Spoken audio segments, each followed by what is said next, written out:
Great. Good morning, everybody. Well, all of you are here. Where's everybody else? It doesn't matter, because the people who matter are right here. So it's great to be with you this morning. I would like to say straight away a huge thank you to Mark for the opportunity to come and be with you today. My specialism is not credit control or order to cash. This is not my expertise. My expertise is working with people who are trying to improve the way they deliver services. It doesn't matter what type of service it is, they're trying to get better. And occasionally, people get better on their own. In fact, not occasionally, almost all of the time. But occasionally, people can get stuck, and that's the kind of help that I give. So hopefully today, what I'll be able to give to you is some ideas about how to avoid getting stuck, because you'll always have something new and next to try. That's what I want to try and do. However, I'd also like to give a special thank you to colleagues from PPG who did help me, spent a couple of days, very kindly allowed me to come into their operations and get an understanding of what it's like within the cash application processes, credit processes and so forth. Because without that understanding of what it's like in your world, what I would be doing, what I'd be saying, I wouldn't be sure that it would work for you as well. So a special thank you to them as well. So I've called this presentation, we tried that, but it didn't work. Here's why. I'm not going to be teaching you anything today that you either you might already know, but are not yet doing, or you didn't know, but could easily have known because it's been around since the 1940s or even earlier. Yeah? So I'm not teaching you anything new, but the question is, why is it not already being done? So if you think about it, how many times do we have these change initiatives? We're going to get something fixed. We're going to bring in the new ERP system. We're going to do the new management reorganization. And things just don't seem to get better. There's a lot of noise, a lot of chaos, and let's just find out who we've got in the room to help with this. So little hands up session, just try and wake people up a little bit. Hands up if you're in the room. Anybody not? No, keep your hands up. No, got to keep the blood going. Right, fantastic. Right, now, keep your hands up if you're currently going through change of some kind. It's probably still all of your hands, isn't it? Either that or you retired, you just came here because it was something interesting to do for the day, right? Okay, so now, keep your hands up if your change is to solve a specific and known problem. Oh, still some hands. Okay, but we've lost an awful lot. Okay, all right. Now, keep your hands up if the problem is properly understood at its root cause level and the situation, the solution has been mapped to the problem. Oh, we're down to the final few. Now, can we keep any hands up at all? Is the implementation method for the change using a repeatable, testable solution approach so that any mistakes in the implementation can be found immediately and fixed? We still have some hands. Thank you. I will hand over to you and I'll go back to bed. All right, so well done. So can we see what's happening? What's wrong with that picture? Is there anything in this list that seems illogical to you? Yeah? Doesn't it make sense that if we're going to make some changes, we're trying to change something specific to achieve something specific, and the specific thing we're trying to achieve is understood before we come up with a solution? There's an IT firm, I'm not going to name them by name, but they're one of my favorite firms precisely for this story. They used to have this thing called the zone of absurdity. And they used to draw a classic management 2x2 matrix, and it would go known solution, known problem, unknown problem. And the idea was you go from an unknown problem with an unknown solution, and then you work up to a known problem with an unknown solution, then you go to a known solution to a known problem, and then you fix it. And the bit in between, the one I haven't mentioned, is a known solution to an unknown problem. And they used to call this the zone of absurdity. And I love that. Please, please, please use that an awful lot, particularly those of you in managers' meetings, and you're trying to save the company a lot of pain. Right, here's the problem. This was the company whose strapline in the industry was, the answer's SAP. Sorry, what was your question? Yeah, the answer's SAP. Sorry, what was your question? Anyway, we'll move on. So obviously you've got SAP fanatics in the room. Okay, so let's move on. Here's bold statement number one. Perfect service processes are possible. Really? Yes, they are. This was a major shock to me as well. It took me an awful lot of learning and a lot of testing and a lot of scientific experiment until I found out it is actually possible to create perfect service, just the same as it's possible to create perfect manufacturing. However, it's harder. It is harder, there's no doubt about that. So what I wanted to do is talk to you about, has anybody seen the film City Slickers? Quite a old film now, but Curly is the one thing. Because I've been doing this now. I've been working in change and psychological approaches, cultural approaches, organizational approaches, Lean Six Sigma approaches. I've been using these now for 25 years, specifically in this industry, in the form I'm doing it now, for the last 10 years. And I quite often get asked by senior management team, right, Sean, this all sounds very exciting, very interesting, but to be honest with you, I'm thoroughly confused. What's Lean, what's Six Sigma, theory of constraints, BPR, BPI, continuous improvement? It's all just a great big muddle. And we've had McKinsey's in, we've had other big four companies in, we've had our own improvement teams, and they all do some good stuff, but we never seem to get into that flow where things just continuously and predictably and reliably improve. So what I've been doing, particularly over the last year, is trying to condense it all down and say, look, there's a huge amount of knowledge out there now, but there's probably too much knowledge out there, and it's just confusing people.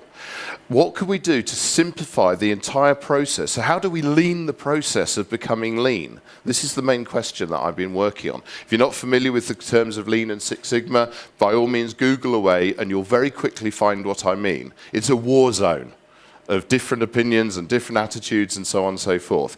It all comes down to this one thing: how do we get the best service provision to our customers for the lowest possible risk and cost to our organization? And by cost, as a psychologist, I'll tell you what I put first: the cost to your people, the cost to you. Because if you've got low morale, you're killing your innovation, you're killing your ability to change.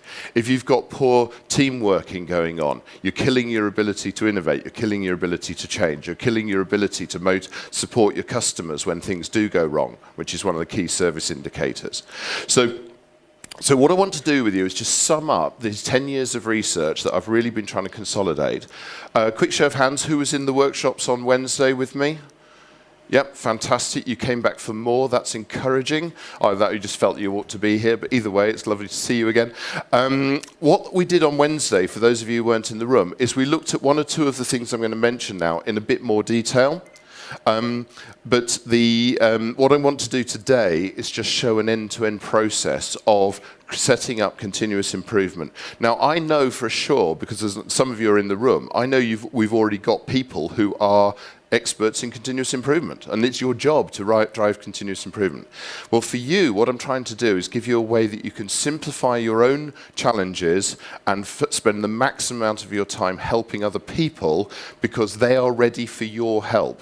Anybody who's a continuous improvement specialist in their own team, in their own company, you probably know sometimes how difficult it is to engage and get the support of the teams you're trying to help.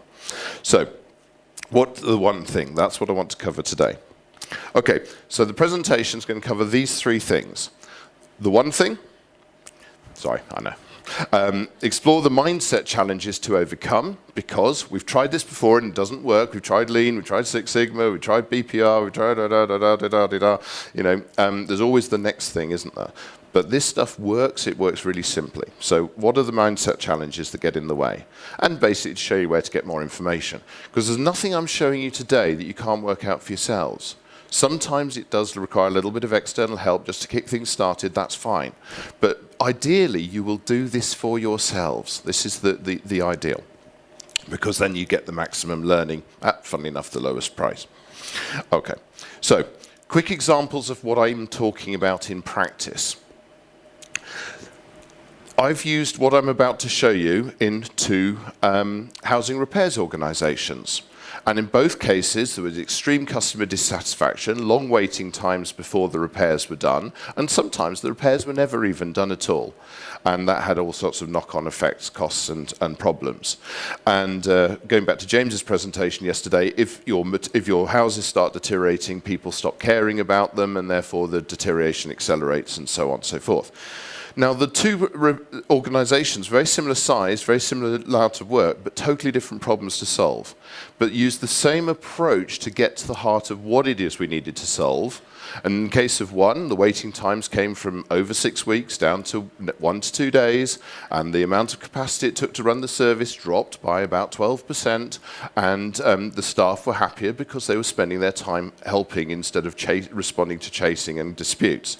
In the second one, the same thing happened again. 6 weeks down to 1 day, same day services, and the staff were spending their time doing the repairs. Very, very different solutions. There's no best practice solution here. We had to work out the right answers for those teams, but the results were the same.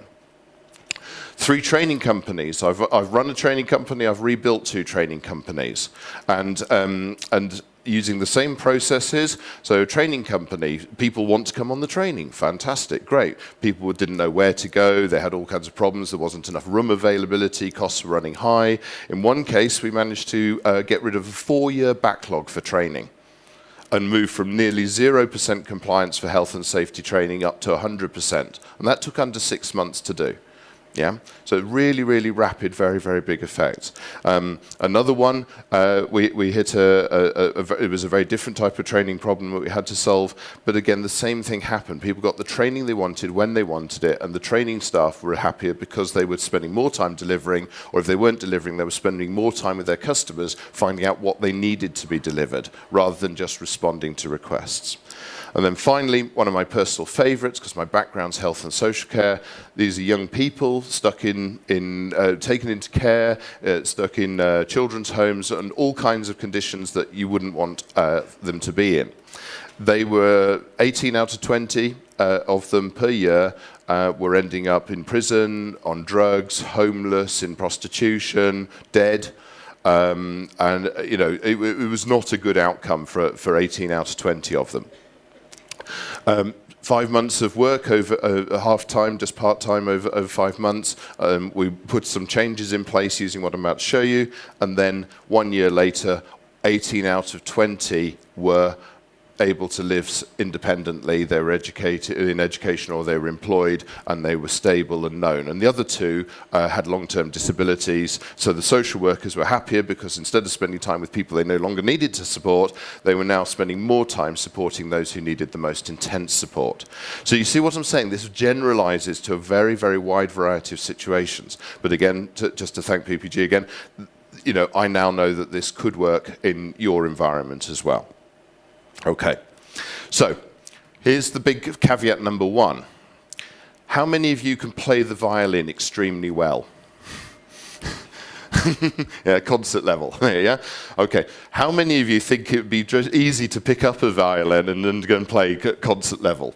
Yeah, so the concept, you pick up the violin, you get the bow, and you know, we've all seen it. Very straightforward, but the initial noise might be a little bit horrible. Yeah, don't worry about it.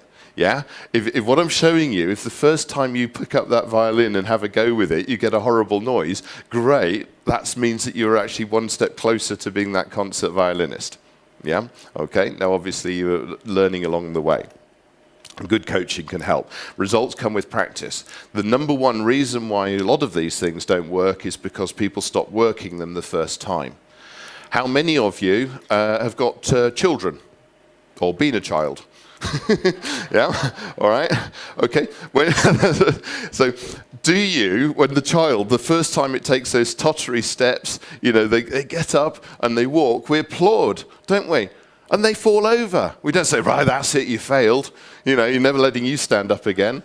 You know, just think like this. You've got to treat yourself through the baby steps until eventually walking becomes comfortable. And then when walking becomes comfortable, you can move on to running. And then if you want to, you can become an Olympic athlete. That's for those of you who want to really specialize in this. Okay. So, the one thing, and I'm going to have this in 3 parts. Part 1 is I need to introduce to you the concept of value demand and failure demand.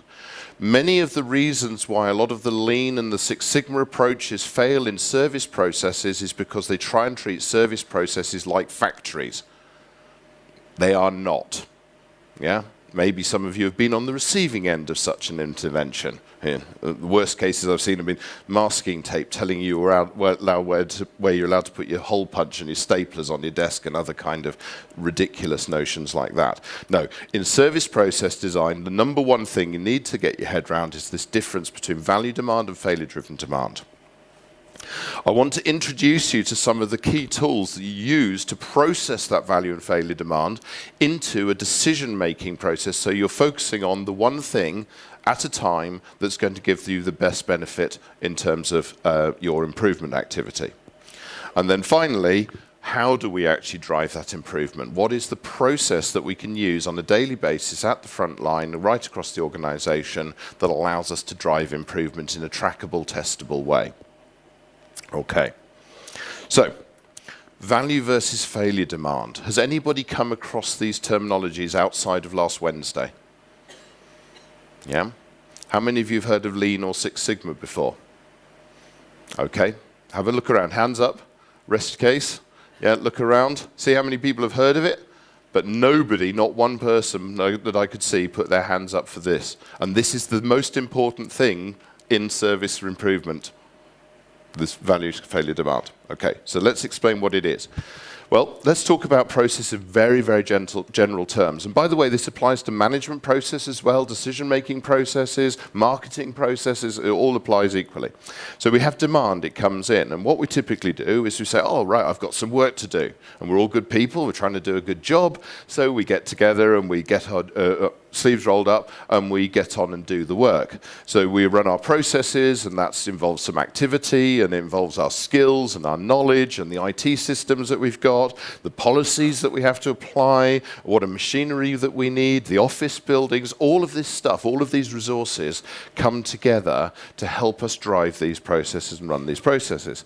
And then, God willing, out comes the output, and we've got a happy customer who got what they wanted, when they wanted it, at the time they wanted it, in the format they wanted it. Yeah? And that happens every time for everything, doesn't it? No. Okay. So what happens next is occasionally, well, sorry, I'll just jump back a second. What happens for the majority of normal people is, by the way, I'm not normal, just for point of clarity. Most people are normal, but I'm not. What most normal people do is, because the work has to be done, they treat it as if it's value demand. In other words, I need to do this thing, and therefore, if I do it, I am doing something valuable. And they mistake the difference between doing something that is valuable for value demand. You could say there's a problem with the terminology. That would actually be, in some ways, possibly true. The difference is this: value demand is first-time request for something that is in line with the purpose of the service from the customer's point of view. Yeah? So, if I'm phoning up to say, why is my order being blocked? That's not value demand. I, as a customer, did not want to be phoning you up to say, why is my order being blocked? Yeah? The fact you still have to answer it, but ideally, you would have never got the call in the first place. So the first mistake people make is treating all demand as if it's value demand. Okay? But what happens in practice is every time we get something wrong for the customer, it's not right, or it's not on time, or it's not done at all, or it's not in the correct format, a variation of not right, then it comes back in as failure-driven demand. Okay, we have to still respond to it, we have to put it right, we have to expedite it, we have to do something to put it right. Now just think from a cost point of view for a moment, which is cheaper? Doing the work, the value work, and getting it right, or still eventually doing the value work and also putting all of the stuff right that you got wrong? Clearly, it's more expensive to have to deal with a failure demand. This is why failure demand is such a powerful thing for driving improvement in services. If you can track your value demand and understand what's coming in that isn't value demand, i.e. failure demand, then you can drive massive improvement.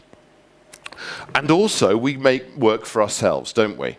we might have thought it'd be a really good idea if we take this bit of the job and move it to here, and this bit of the job and give it to there, and we separate it out because we're under the mistaken belief that economies of scale drive efficiency. They don't, except under very specific conditions, but that's what everybody else does, so it must be right. So we make mistakes, we delay things, we put things into queues or triage processes or all kinds of awful things like this. And so what happens is that then creates internal demand.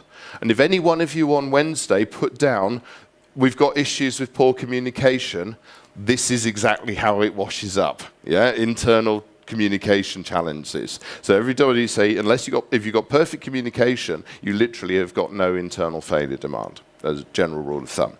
So I'm now using this expression, failure-driven demand. Hands up, how many of you are comfortable saying to your boss or bosses around you and people around you, hey, we've got lots of failure here? A few of you. That's fantastic. If I'd asked 10 years ago, or if I'd asked in Britain right now, I'd have seen a lot fewer hands. Yeah? This is one of the things I've loved about working over in the Czech Republic is where I've been more recently. It's just a different environment, different atmosphere. But, we're open to failure. We learn through failure. We can improve through failure. Okay. So failure-driven demand is everything, absolutely everything that we have to do that is not a result of the first-time request for something that's in line with the purpose of the service from the customer's point of view. Some people go to me, well, hang on a second, I work in dispute management, or I work in credit control dealing with aged debt, or I work in the complaints department. Are you saying 100% of what I do is failure-driven, failure demand? Yes, I am. But tell you what, the people who are dealing with the deepest end of the failure, they tend to be the most experienced because they're the ones having to fight the system, to break through from the system, to find the ways of fixing stuff.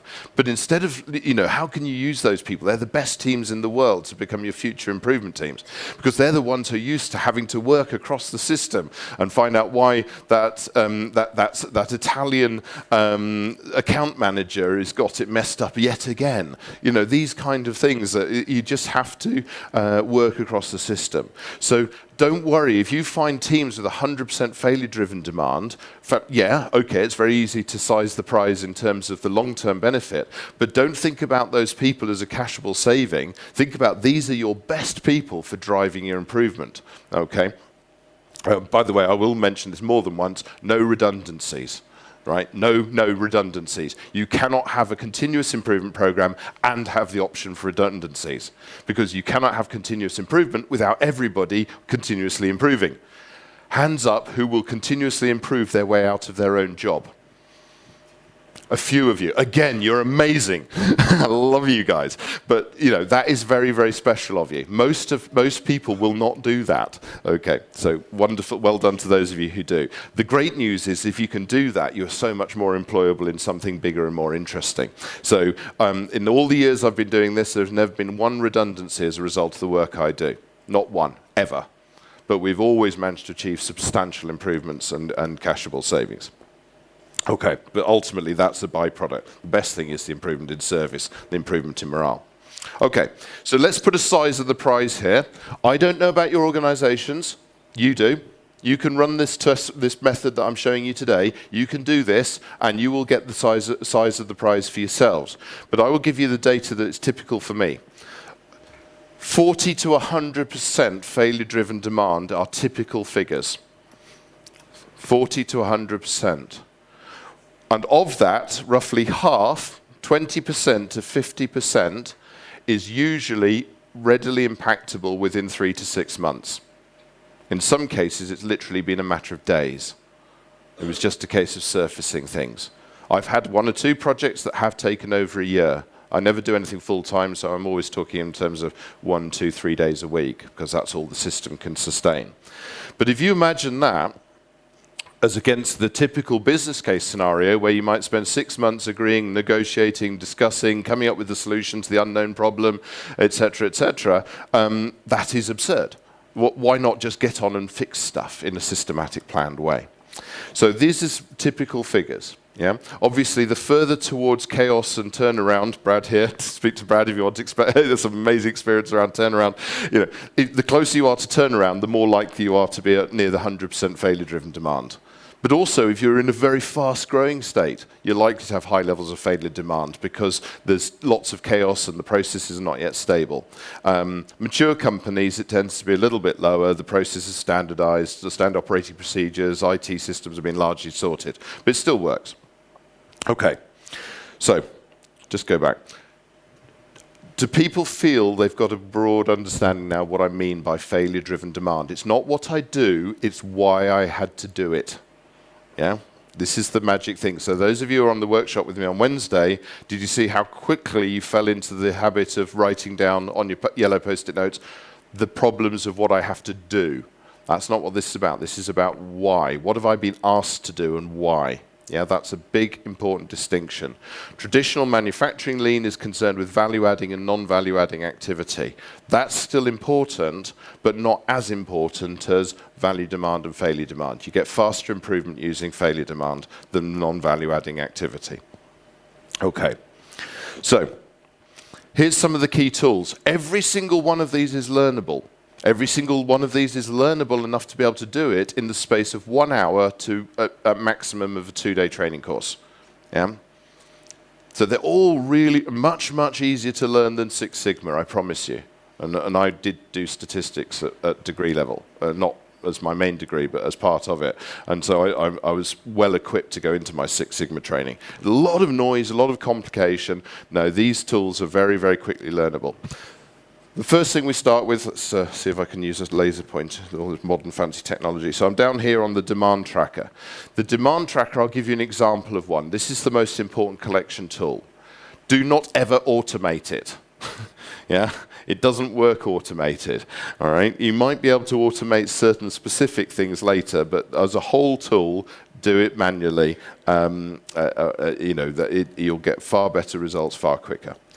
Then there's this thing called the affinity diagram that allows you to pull the data together and get it into a categorized format. Okay, so give you a typical example. I might get over 3 days, I might get 1,500 items of failure-driven demand across a team of 20 people.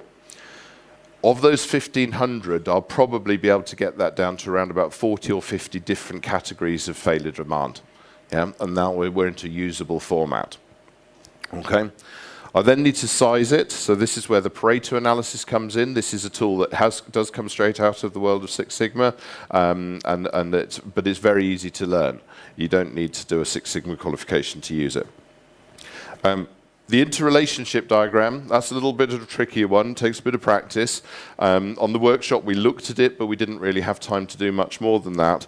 The interrelationship diagram allows you to start taking your 84 or 54 or 18 or however many different types of failure-driven demand and starting to put them together into a cause and effect. So some of you have been trained in root cause analysis, you'll probably be familiar with things like fishbone diagrams. They're really, really good in factories. But this is better for services, it's better for management systems, it's better for the sort of work that you do. And then finally, we have to do the root cause analysis, and that's where we can roll out our fishbones and 5 whys and clever things like that. Okay. So these tools, they're all very learnable, and I'll show you a little bit more about each of them in a moment. Then, once we've got to that, we know what we're trying to fix. We've now got a specific problem. We have a known problem, back to my SAP company. What we need to do now is fix the problem. And that's where I want to introduce this concept, the improvement kata. Again, it's a 1-day workshop to get the hang of, 2 days, but it's actually better just to learn it by doing it on the ground. And the problem for a lot of teams is they don't have control over the end-to-end. So there's this other tool, the A3I, sometimes known as the A3I, for getting problems escalated when you need to work maybe with a customer or a supplier and it's a bit harder. Okay, so pretty much those are the tools that you need to run the process I'm talking about. That's a lot less learning than a Six Sigma, even a Green Belt Six Sigma qualification. And you can start learning them and doing them as you go. So here's what I mean by a demand tracker. A very, very simple idea. So you can see on here, I've got date. Why have I got date? Well, because I sometimes need to know when the problem happened, and I want to maybe look into how many per day have I had to deal with. Second one, who asked me to do something? Now, this serves two purposes. One, it allows me to do some more detailed analysis and begin some root cause analysis work, but also it makes me focus on who is asking me to do stuff. And the who might be a computer. It might be the bank statement coming in at the beginning of the day that I need to reconcile. But it's where's that demand coming from? And because of that, because that's on there, it makes me more like to think about the nature of demand rather than the activity.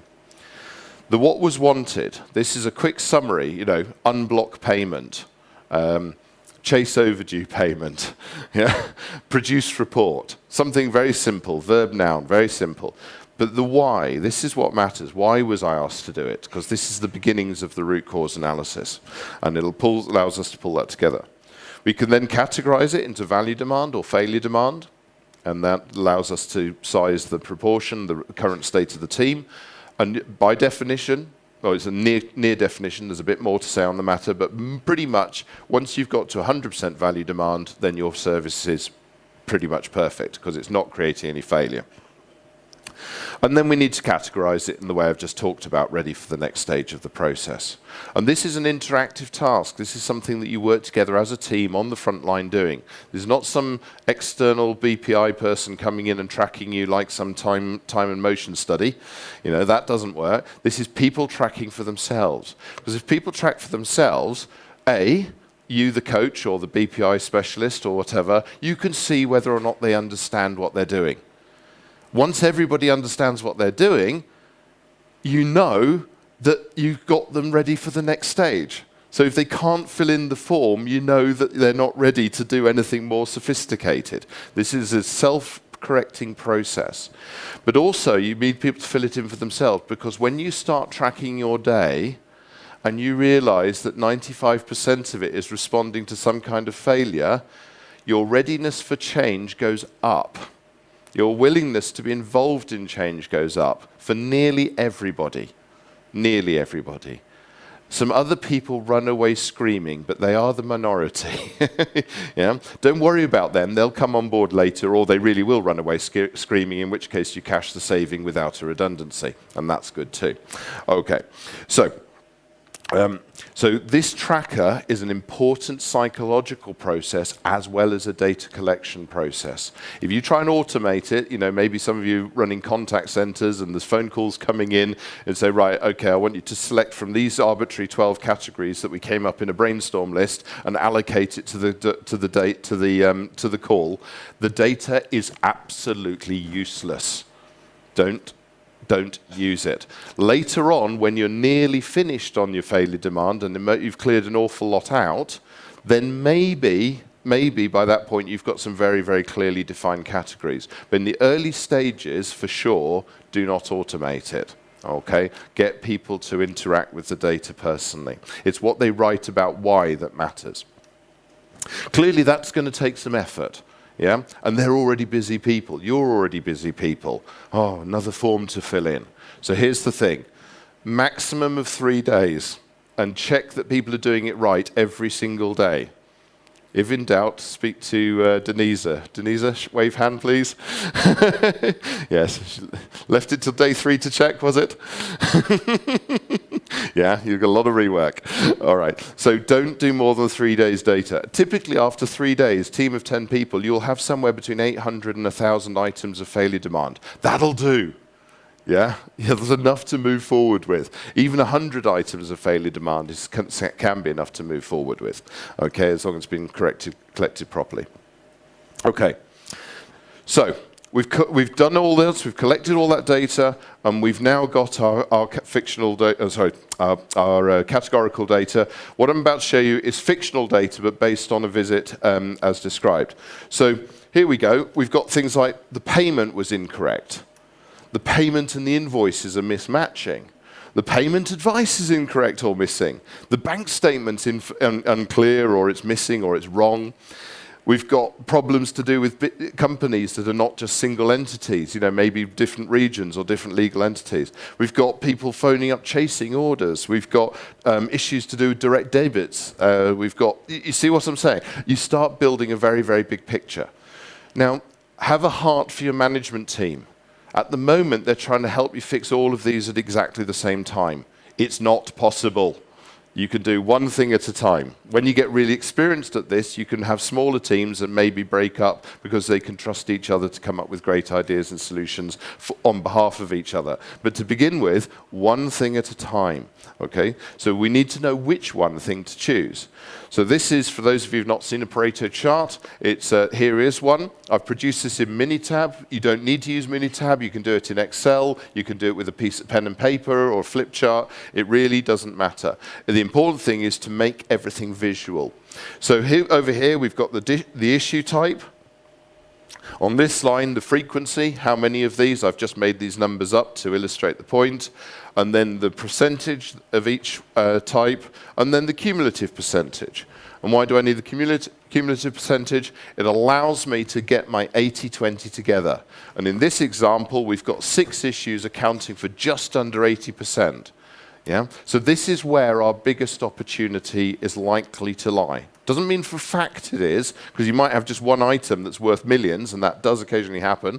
But on the whole, generally speaking, this is where your initial opportunity lies. And then you can start looking into the detail and say, right, let's work on the top. So issue D is the most common one. So the bank statement information is unclear, missing, or wrong. Now, 1,500 times, we got that, and let's say we took 3 days to collect the data, that's 500 a day. Let's say we've got 10 people on the team. Each person's dealing with average of 50 of them per day. Right? And then you can just quickly sample. How long does that take to deal with? Well, probably about 2 minutes. Okay, so it's no big deal. Yeah, it's just 2 minutes. What's 2 times 50? 100 minutes a day. That's roughly a quarter of your entire team's full time. Yeah, it's just under 2 hours. Think about that for a minute. That would never normally get onto the issue because, it's only 2 minutes, doesn't take a minute. Yeah, it does. Takes 25% of your team capacity. Ooh. Maybe that's actually worth going after. Yeah? All right. So let's see what we can do. Let's have a look at another one. Issue number 2, the payment's incorrect. Now, intuitively, and this is where the interrelationship diagram, where you can start looking at the cause and effect a bit more powerfully, the payment's incorrect is probably going to have a range of different ideas about what could be causing the problem. So that one might be a bit complicated. So although it's the second most frequent, it might be very tricky to fix. I don't know. But you're the process experts. You're the people who do the work. You'll be able to intuitively guess just what kind of issues might be leading to that. What have I got? Number 3, the delayed orders, they're being chased, so responding to chasing queries. That's clearly a symptom. Yeah, you don't fix delays by more staff. Fix delays by making the process run quicker. Yeah, it's only if it literally is running 100% speed, there's no non-value adding activity left, and you still can't do it. That's when you genuinely do need more staff. Okay, so you can see that from this, and for those of you with the workshop on Wednesday, if you had started with this set of data, you could see the interrelationship diagram would have come together quite quickly. You could see what's the relationship between, for example, is there a cause and effect relationship between payment being incorrect and payment and invoice mismatching? You're going, well, intuitively, there's probably a common root cause in there somewhere. It may not be the whole story, but there may be some common cause. So you can see that with just these very simple things, the demand tracker, categorize it, run the Pareto analysis, and then if needed, you can also do the interrelationship diagram to get some cause and effect. You can begin to pick on what to do next. Okay, once you've picked on what you're going to do next, you then need to fix it. So I'm going to jump now to quickly mentioning the improvement kata. The improvement kata is something you can learn all about. A chap by the Mike Rother, he's got a brilliant website. There's a link which will be in the PDF as well to his website. It's a very, very learnable process. But basically it comes down to this structured process. The manager becomes the coach, not the doer. They might have to be the doer in terms of wider system improvement, but they are the coach to the team. The team are the creative solution finders, and it becomes habitual. So you have a very straightforward process. Again, I'll just go on to laser here. we start off with understanding where we're trying to get to. We want to have no blocked orders unless they should have been blocked. Yeah? What's our current condition? 30% of all orders are being blocked, for example. Okay? Out of what ought to be only 3%. Okay, so we've got massive opportunity for improvement. What's the next one? Establish the next target condition. We don't think we can go all the way from 30 to 3% overnight, but our next target condition is that we've eliminated, we don't know what it is yet, but we've eliminated the number one reason for incorrect blocking, whatever that reason might be. Okay, and then you go into the iterative approach. We do the experiments, and then we coach ourselves, and we learn, and then we do another experiment, and then we coach, and then we learn. And we just keep working our way through. So how do we track all of that? Because it's very important to track the learning, because occasionally we get it wrong, and we need to track back, and we need to improve process, we need to be able to train other people. So there's a very, very simple tool here. You can have it on a whiteboard just beside the team. In fact, that is the best place for it. And you write, okay, here's the process we're trying to fix. Here's where we're trying to get to. Here's where we write down what we're going to do next and how we're going to measure it. Here's where we write down what we predict is going to happen. This is the difference between the scientific approach and the guessing approach. In this approach, we put a hypothesis forward, we predict what will happen, and then we go and do the experiment, and we find out what happened. And we either got what we expected, good, in which case we move on to the next step, or we didn't, in which case, what have we learned? And then we set our next one. And just in small steps, every single day, 10 to 20 minutes a day, you can eliminate, ultimately, 100% of the failure demand. It may take some time, okay, but you can do it. And it's all driven from the team level, with the management role being to support and coach and to provide access to resources. So in the pack, I've given you a summary of the entire process, starting from current state, gather the failure demand, collate it and clean it, build your affinity diagrams, build the cause and effect diagram should you need to, pull that together as a standardized report, select your next priority, do your root cause analysis, set your target condition, run the cycle. Once it's met, update your process documentation, training materials, etc., and then check, how are we done with that issue, or have we still got some more root causes that we haven't addressed yet? If we have, we go and rerun the circle, which is the next root cause to eliminate, and you keep going round, and eventually say, you know what, that issue is gone, no more. Or something else is now a higher priority for a different reason, and then we can rerun. So you notice the value failure demand collection, you only do it when you're re-baselining what is your next priority to do. And that's the way you avoid doing that. The majority of your time is spent in your learning cycles driving improvement. So, how to fail. I've got 2.5 minutes left, so I'm going to be very quick about this. How to fail. It might seem a bit unreasonable to use the cycle of abuse, but I said I'm a psychologist, and the break-fix cycle, when I display it, it looks very complicated to people. It's, if you're not familiar with systems diagrams. So I like this one because it's kind of close to the truth. What we have is problems going along, building up. Eventually, something must be done. Yeah, and then we put in not the abuse, the change. Oh, sorry, not abuse, it's change. We put in the change, and of course everybody's all big chaos and change around and new ERP systems coming out of our ears and all these kind of good things. And then afterwards, the people are going, "Well, I'm sorry, I had to go along with it. It was the corporate strategy," or "I'm sorry, I had to do it because And oh well, let's go out for a team meal and that'll cheer us up." Yeah, and we run this cycle time and time again. You know if you're in this cycle if you can spot these two behaviors. Are people waiting in fear of the next thing?